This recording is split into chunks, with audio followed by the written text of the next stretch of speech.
The SprintGy 1000W pond heater stands out for its reliable thermostat control, which keeps winter water temperatures stable enough to protect fish from stress and ice damage. Its ability to work as both a floating de-icer and a fully submersible heater makes it flexible for different pond layouts, from shallow decorative ponds to deeper koi setups. The cast aluminum heating core and rugged plastic housing feel solid and durable, resisting rust and impact while holding up well through repeated freeze and thaw cycles.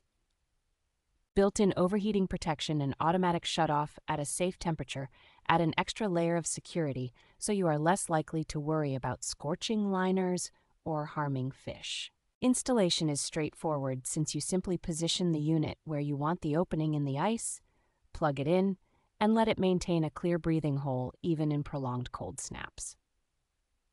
Because it is suitable for both fish ponds and livestock troughs, this heater becomes a versatile winter tool for keeping koi comfortable and providing unfrozen drinking water for animals.